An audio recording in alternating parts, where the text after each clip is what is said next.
Good morning, all of you. In the last class, we have discussed a photoelectric effect. Okay, so this with the photoelectric effect. So half of the chapter has been completed. Now we'll discuss next half of the chapters. So in the next half, we'll discuss the wave nature of matter. Okay, in the first half of this chapter, we have discussed the dual nature of light or radiation. Dual nature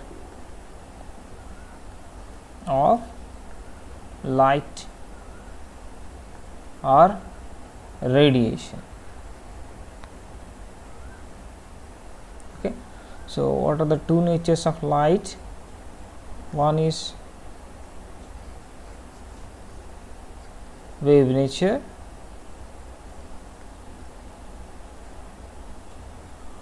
and other is particle nature.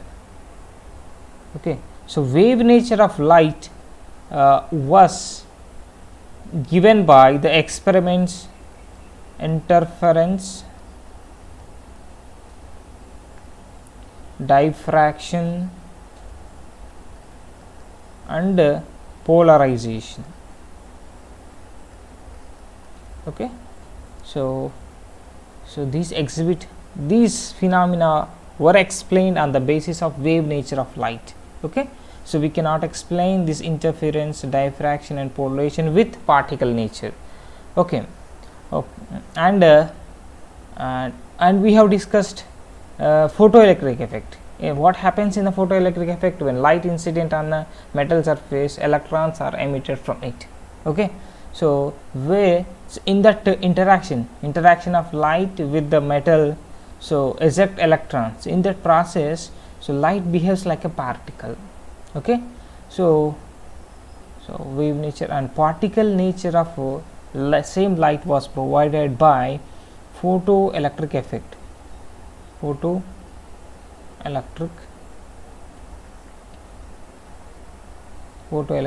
effect, and also by Compton effect. Okay, this concept is not in our syllabus, but these two reveals the particle nature of light or radiation. Okay, so this is the dual nature of light. Okay, dual nature of light, but our present concept is wave nature of matter. So here I want to discuss the dual nature of matter. Okay, so from these two concepts we can say that we can conclude that radiation light has dual nature. From the above experiments we can conclude that light has dual nature. Okay, so light sometimes behaving like a particle in these experiments, some other times in other experiments it behaves like a in the some experiments like interference, diffraction, and polarization it behaving like a wave, and other other experiments like a photoelectric effect and the Compton effect, so light is behaving like a particle. Okay, right. Next, okay, since nature loves symmetry, okay, actually nature loves symmetry. If one process takes place, its reverse process occurs. Okay, so అంటే ఒక process జరిగినప్పుడు దానికి reverse process జరుగుతుంటుంది నేచర్లో. Okay, and so based on this idea, so Louis de Broglie, okay, so actually nature likes symmetry. So if radiation is behaving, if light is behaving like a, if light has dual nature, why the matter has a wave like properties? Okay, so since nature loves symmetry,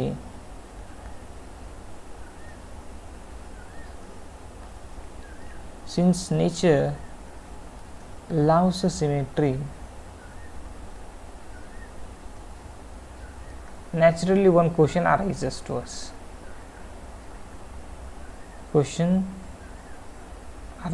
What is that question arises? Why should why matter should not have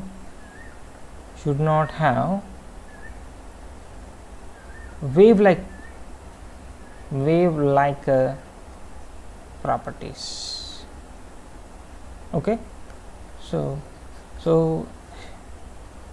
and based on this idea, Louis de Broglie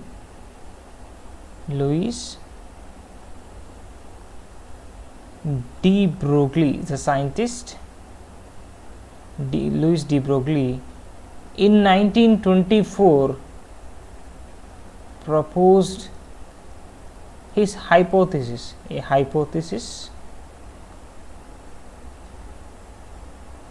So in his hypothesis he attributed or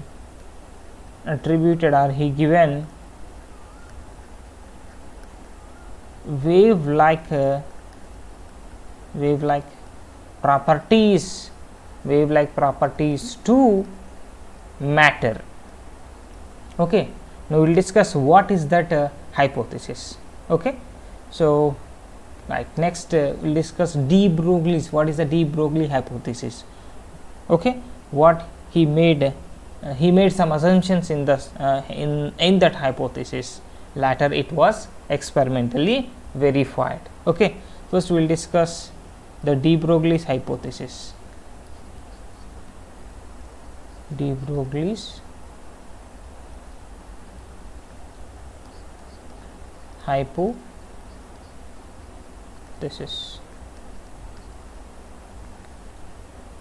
So according to this hypothesis, a material particle in motion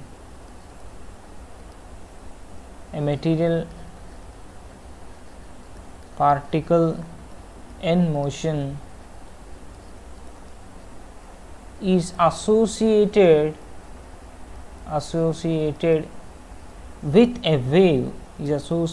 with a wave known as de Broglie wave, and the wavelength of that wave and the wavelength of the de Broglie wave is given by lambda is equals to h by p.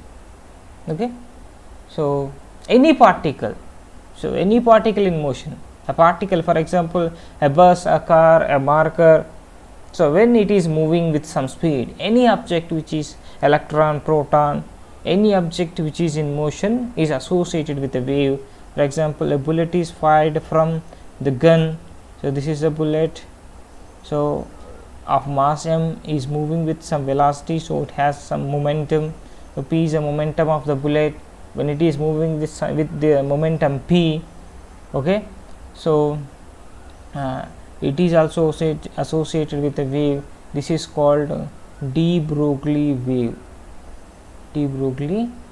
Any particle, any material particle in motion associated with a wave, that is called de Broglie wave. Okay, so but for macroscopic objects like a bullet, a bus, any macroscopic means the object which can see with the naked eye.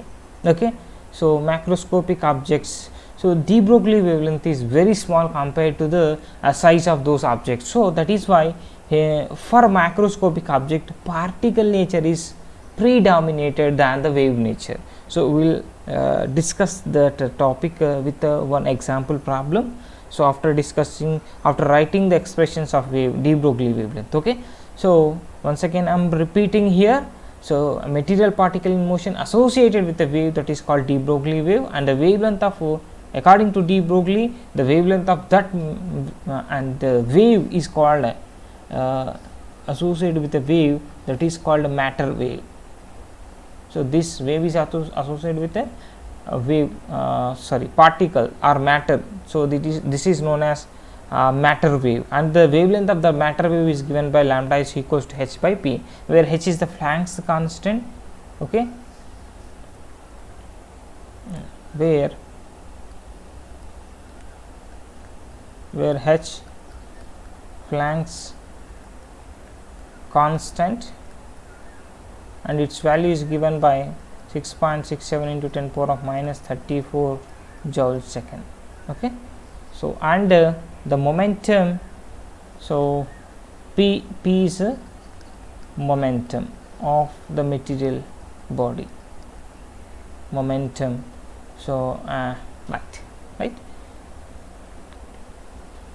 and when it is in motion, okay, energy is at rest. When material particle is at rest, no wave is associated with it. When only it is in a motion, so a wave is associated with it, that is called the de Broglie wave, and the wavelength of that de Broglie wave is given by this expression, lambda is equals to h by mv, and it is repeating once again. So this wave nature means matter waves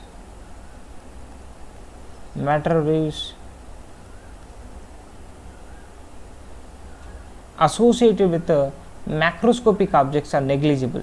For matter waves associated with macroscopic objects or bodies are negligible. Okay, so wave nature is negligible. Okay, so for particles, for microscopic object, so for macroscopic objects I will write here, for macroscopic objects, so here particle nature dominates. Okay, and for microscopic objects,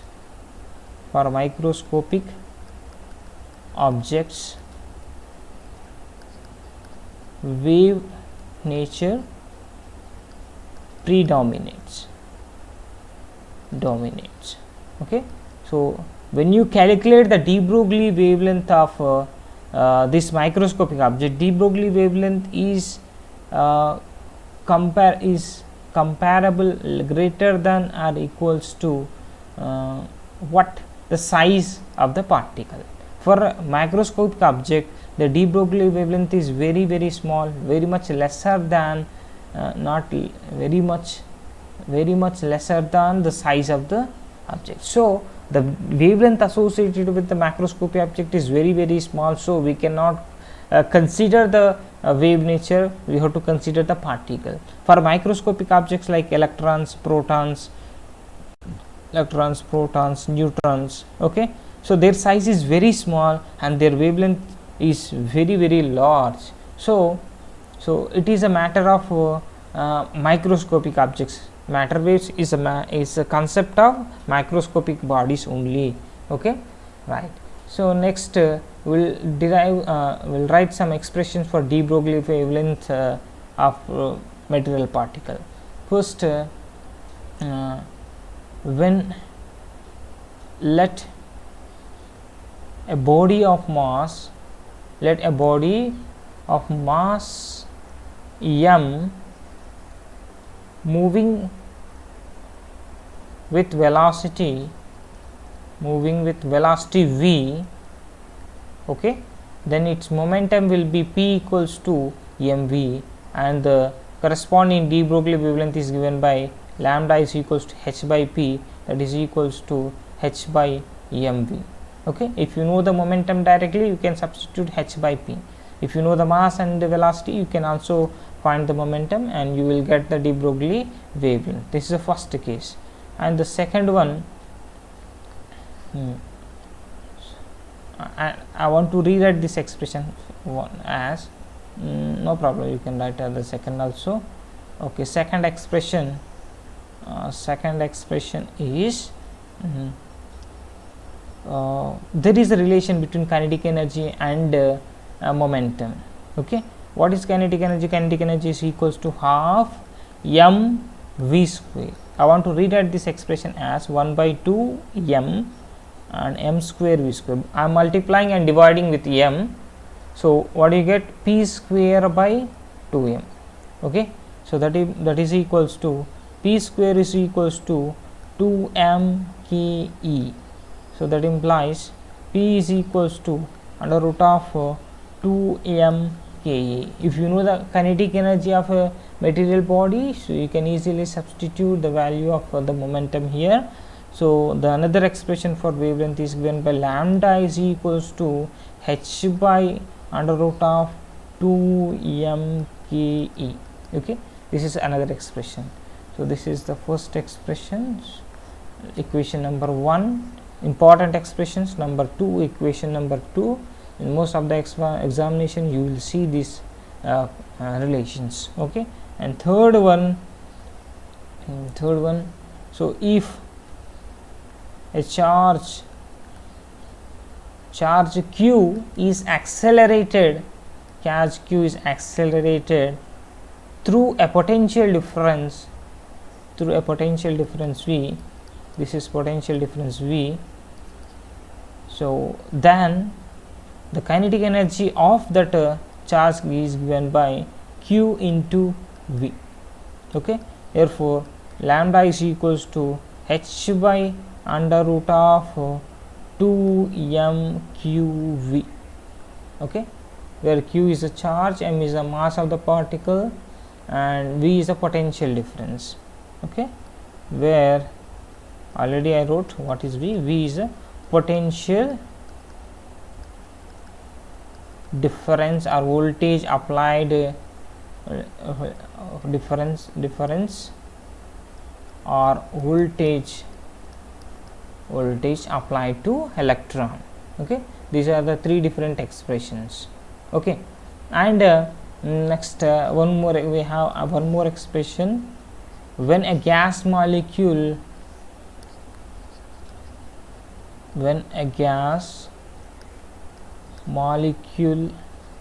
at absolute temperature T,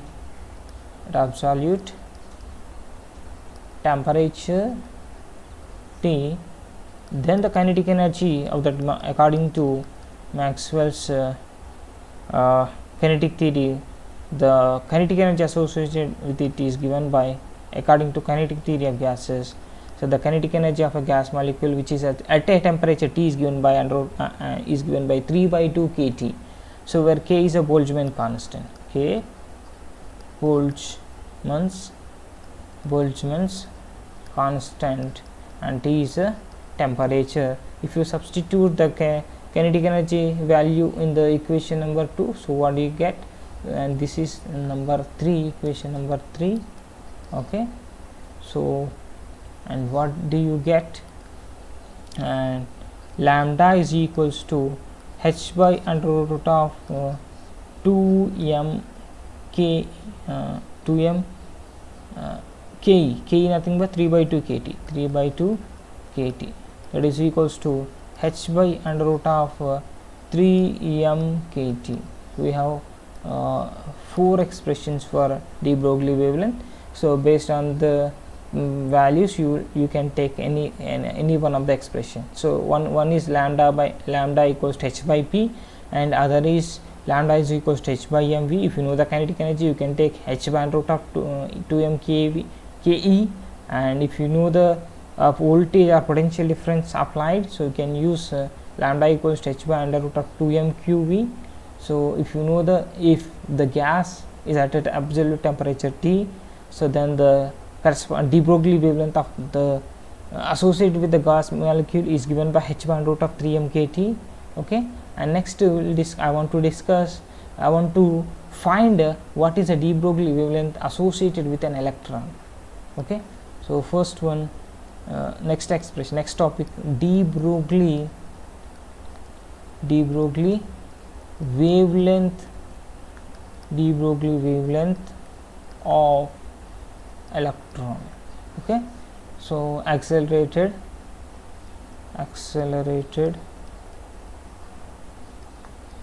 through a potential difference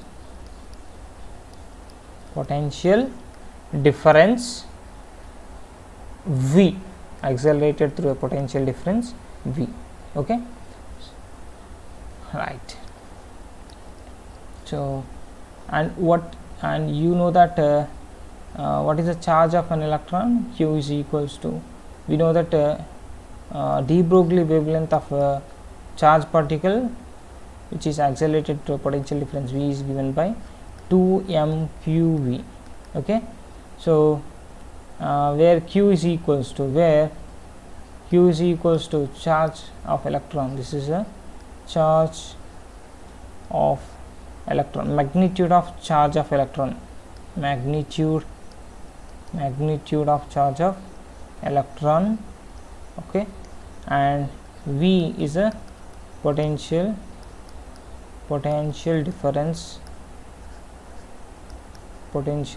difference.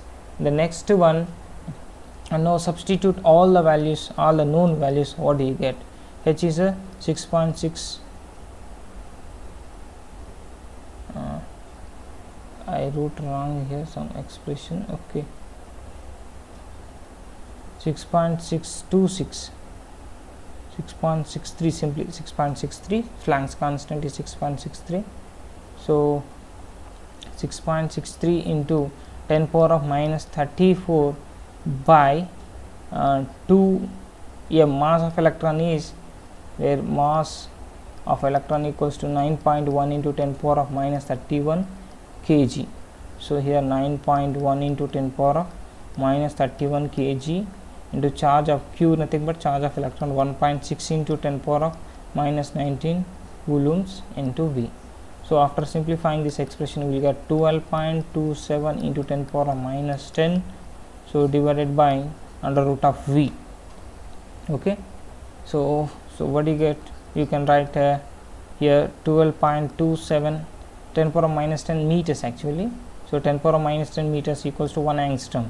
So you can write simply it as 12.27 by under root of V. This is the de Broglie wavelength of an electron which is accelerated to the potential difference V. For example, if electron is accelerated through a potential difference of 100 volts, then we can write the de Broglie wavelength of electron, so is equals to 12.27 angstrom unit by under root of 100, that is equals to 12.27 angstroms by 10, that includes lambda electron is equals to 12.27 angstroms, sorry 1. So I'll remove it. Okay, 1.227 angstroms. Okay, this is the de Broglie wavelength of electron. Okay, so very important concept. And the next one is, so this de Broglie wavelength leads to one concept that is called Heisenberg's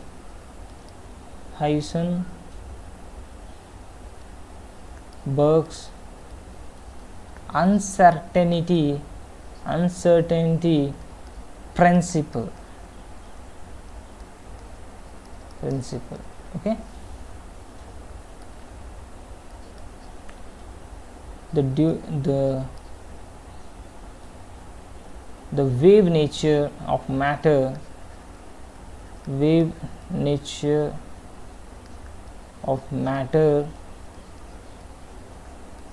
leads to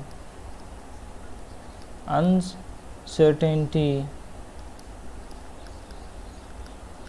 principle. Okay, before going to discuss this topic, so I want to tell you one point here. When the wave nature and the particle nature dominates here, let us take an example where it is asked to find the de Broglie wavelength associated with an electron which is moving with a speed of 5 into 10 power of 6 meter per second. And then in the second case, it is asked to find when a ball of mass 150 grams traveling with the speed of 30 meter per second. So what is a de Broglie wavelength associated with? First example, for an electron, so here it is given that a mass speed of electron is given. So we can take lambda is equals to h by mv expression, where h is the Planck's constant whose value is given by 6.63 into 10 power minus 34 joules. M is the mass of electron, you know it, say 9.1 into 10 power of approximately 9.1 into 10 power minus 31 kg, and the speed of electron is equals to 5.64 into 10 power of 6 meter per second. So by substituting all the values, you will get de Broglie wavelength equal to 1.35. It is in the order of size of electron. Okay, so in this case wave nature predominates. Okay, so here comparable, actually de Broglie wavelength is more than the size of electron. Okay, so here de Broglie wavelength, nothing but wave nature predominates. Okay, so let us take example, size of electron in the order of 10 power of minus 9, means 1 nanometer or angstrom. Okay, 10 power of minus 10 meters. Okay, so de Broglie wavelength is more than the size of this, in the order of size of the particle or object. But for ball, so mass of the ball is like this in kilograms, and speed is 30 meter per second, and momentum, this is the momentum, and de Broglie wavelength equals to, so we got, after substituting all the values in the expression h by p or h by mv, we got the de Broglie wavelength of a ball is equals to 10 power minus 34. So de Broglie wavelength is very much lesser than the size.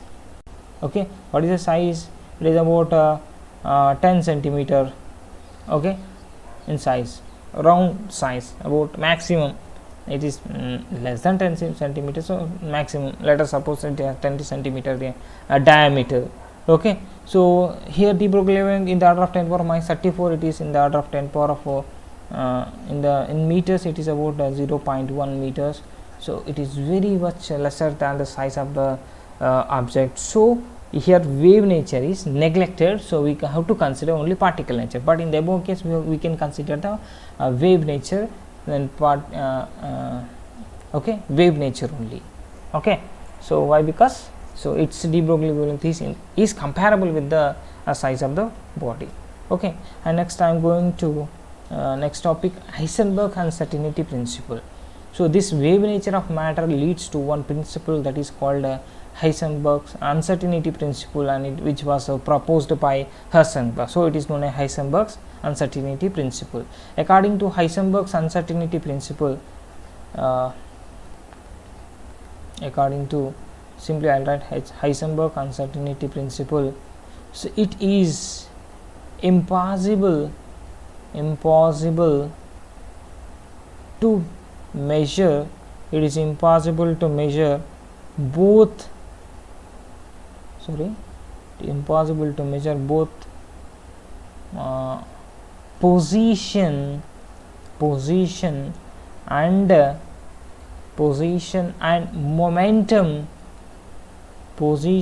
momentum of a particle,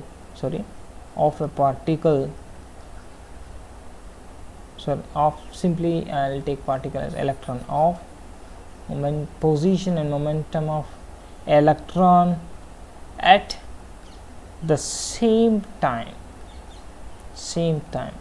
Okay, so here x represent the position, of electron in a space, and p represents the momentum. Okay, so according to Heisenberg, we cannot measure both the quantities simultaneously with an accuracy, desired accuracy. Okay, so if according to Heisenberg, so let delta x is a uncertainty, nothing but uncertainty. What is uncertainty? Deviation from the actual value. Okay, so uncertainty in position, delta p is uncertainty in the measurement of momentum, momentum. Okay, so according to Heisenberg, if you find